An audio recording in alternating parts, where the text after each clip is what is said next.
Assalomu alaykum barchaga. Sizlar qimmatli vaqtingizni yana Kamina Bekzodbek oladi.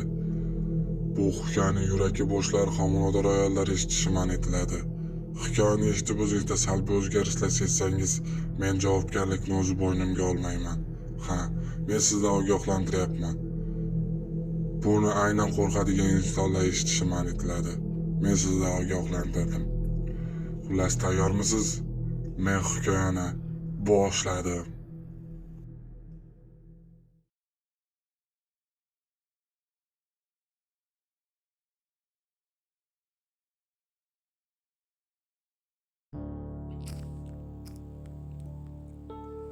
Odil politsiya bo'limida ishlardi.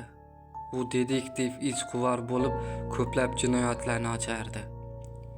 Bir kuni u ishdan qaytib xonasida televizor ko'rib o'tirganda, ko'chada kimningdir ovozi eshitildi.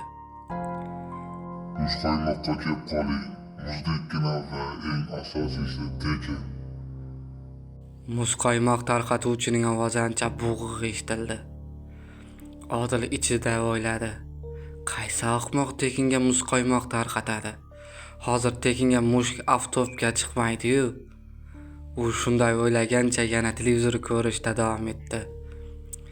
Ammo ichki sezgisi unga bu yerda bir gap bor deb shivirlardi. Oradan bir necha kun o'tgach, politsiya bo'limiga bir oilaning 2 farzandi yo'qolgani haqida ariza kelib tushdi. Bu jinoyatni ochish ham Odilga topshirildi. Odil surishtirib shu narsani aniqladiki, yo'qolgan bolalarni oxirgi marta muzqaymoq mashinasi oldida ko'rishgan. Endi u o'sha muzqaymoq sotuvchidan shubha qila boshladi. Faqat gumonini isbotlash uchun dalil kerak edi, xolos. Bu orada shaharda yana 3 ta bola yo'qolgani haqida xabar keldi. Ana endi u o'sha muzqaymoq sotuvchining iziga tushishni reja qildi. Oradan bir necha kun o'tgach, o'sha muzqaymoq sotuvchi yana ko'chada aylana boshladi. Odil butun shahar aholisini bolalarini muzqaymoq sotuvchining oldiga chiqarmaslikni tayinladi. O'zi esa haligi muzqaymoq sotuvchidan bir dona muzqaymoq olib, ekspertiza uchun laboratoriyaga bordi.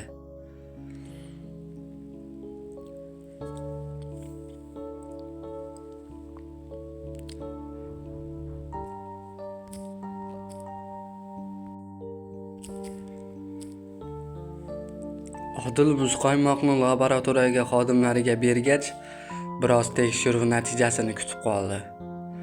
U shu vaqt davomida quyidagilarni xayol qilardi. Nega muzqaymoq sotuvchining ovozi bunaqa xirillab eshitildi? Axir hozirgi jaziramada shamollab qolish deyarli imkonsiz. Ustiga tomog'ini og'rigan odamning ovozi ham bunaqa bo'g'iq bo'lmaydi. Keyin tekinga muzqaymoq tarqatishidan maqsadi nima? U shularni o'ylab turar ekan, eshikning ochilishi uning xayolini buzdi. Laborant ayol qo'lidagi bir varaq qog'ozni Odilga uzatib, "Mana tahlil natijalari" dedi. Odil ishxonasiga kelgach, tahlil natijalarini diqqat bilan o'qiy boshladi. Tahlil natijalari shuni ko'rsatdiki, muzqaymoq tarkibiga qo'shilgan modda odamni euforiya holatiga keltiradi. Ya'ni uni iste'mol qilgan odam o'zini nazorat qila olmaydi va o'z-o'zidan oldida turgan odamning ortidan ergashib ketadi. Demak, bolalarning o'g'irlab ketilayotgan vaqtda shovqin chiqarishmaganining sababi ham shu. Ular o'zlari muzqaymoq sotuvchining ortidan ergashib mashinaga chiqishgan deb o'yladi Odil. Odilning galdagi rejasi qanday qilib bo'lmasin, bu ajal elchisining manzilini topish edi. U o'sha muzqaymoq mashinasini sabrsizlik bilan kuta boshladi. Nihoyat yana o'sha vahimali ovoz, tekin muzqaymoq deb xirillaganini eshitgan Odil ko'chaga chiqdi va yana o'sha mashinadan muzqaymoq oldi. Ammo muzqaymoq olish bahonasida mashinaning ostiga mikrochip joylashtirdi. Bu mikrochip gips qurilma bo'lib, manzilni aniqlashga yordam beradi. Shundan keyin Odil telefon orqali muzqaymoq sotuvchining qayerga borayotganini kuzatib turli yarim tunda uning telefoniga signal keldi. Odil uni ochib qaradi va muzqaymoq sotuvchining bu yerdan 50 kilometr naridagi avloq joyda yashashini bilib oldi. Ertasi kuni uning uyidan uzoqlashganiga ishonch hosil qilgach, ko'rsatilgan manzilga qarab yo'l oldi. Uning maqsadi o'sha uyni ko'zdan kechirish edi. U o'zi bilan miti kameralar, mikrofonlar va atrofni kuzatish uchun nima kerak bo'lsa, hammasini o'zi bilan olgan edi. Va nihoyat u ko'rsatilgan manzilga yetib bordi. U yerda faqat bitta yog'och uy bo'lib, uyning atrofi quyuq chakalakzor edi. Odil asta o'sha uyga yaqinlashdi. Eshikda temir qulf osig'lik turardi. Odil shunday vaziyatlar uchun mo'ljallangan universal kalit yordamida eshikni ochdi va uyni ko'zdan kechira boshladi. Avvaliga hammasi oddiy tuyula boshladi. Odatiy uy jihozlari va muzqaymoq tayyorlash uchun ishlatiladigan asbob-anjomlar. Ammo Odil bu bilan kifoyalanmay uyning pana-pastkam joylariga kuzatuv kameralari va mikrofonlarni o'rnatdi. Ishini bitirib bo'lgach, uydan chiqmoqchi bo'lganida oyog'i qandaydir qattiq jismga botdi. Odil u narsani ko'rish uchun gilamni ko'tardi va yerto'la eshigini ko'rdi. Haligi jism o'sha eshikning qulfi edi. Odil bu qulfni ham buzib yerto'laga tushdi va telefon fonarini yerto'laga ichiga qaratdi. Bu yerda ko'rgan manzara Odilning dahshatli qichqirig'iga sabab bo'ldi.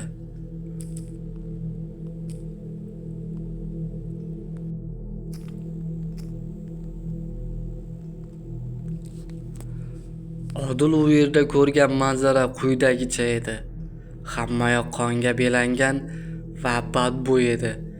Shuningdek, yerto'la bo'ylab qandaydir qora shilimshiq suyuqlik ham oqqan edi. Bu aniq qon emasdi. Ammo Odilning eng qattiq qo'rqitgan narsa bu o'nlab insonga tegishli bo'lgan suyaklar va vahshiylarcha burdalab tashlangan yosh bolakaylarning murdalari edi. To'g'ri, Odil yo'qolgan bolalarni shu yerdan topishga ishonardi, ammo bunday manzara uning yetti uxlab tushiga ham kirmagan edi.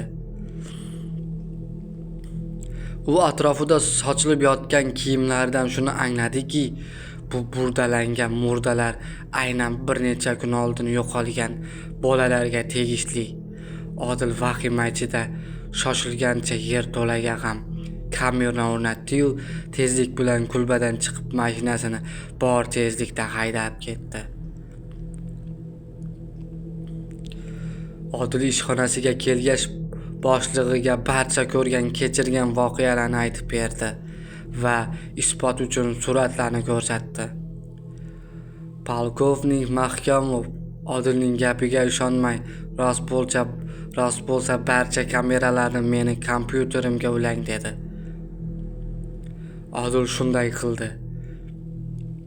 Kechki soat 20:03 da polkovnik Odilga shoshilinch qo'ng'iroq qilib, tezlik bilan politsiya bo'limiga kelishini so'radi. Odil yetib borganda polkovnikning rangi oqarib ketgan edi. Odil nima bo'lganini so'radi. Polkovnik ovozi titrab, "Ba'zur, o'zingiz ko'ring" deya oldi. Xolos.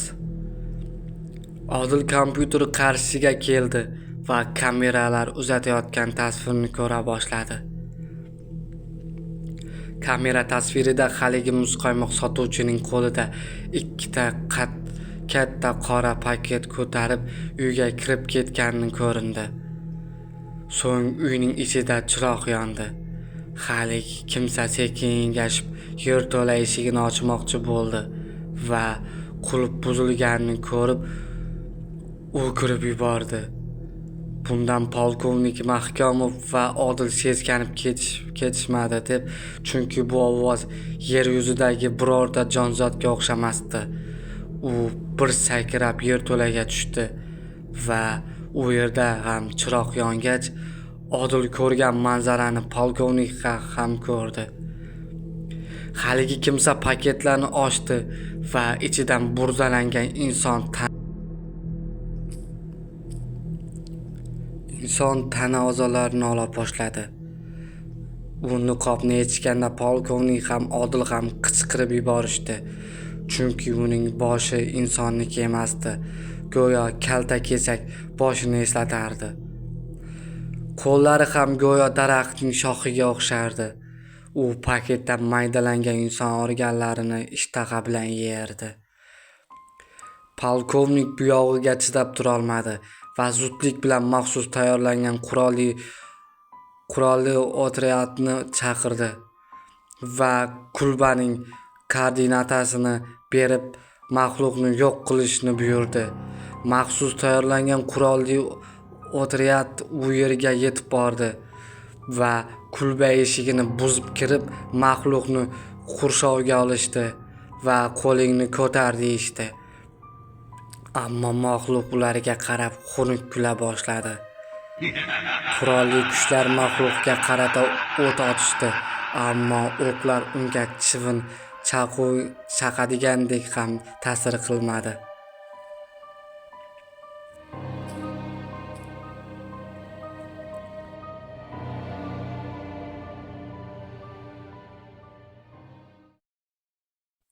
Azizlar, hikoya haqida fikrlaringizni kutib qolaman. Ko'proq yangi hikoya chiqish uchun ko'proq like bosing, kanalga obuna bo'ling, kanalni do'stlaringizga ham ulashing. O'z hissangizni qo'shing kanalga. Sizlar uchun yangi hikoyalar hali oldinda, undan-da zo'r hikoyalar bo'ladi sizlar uchun. Barchangizga rahmat. Fikrlaringiz men uchun muhim. Siz bilan bloger Begzod Beknur bo'ldi. O'zingizni ehtiyot qiling. Keyingi hikoyalarimizda ko'rishguncha sog' omon bo'ling.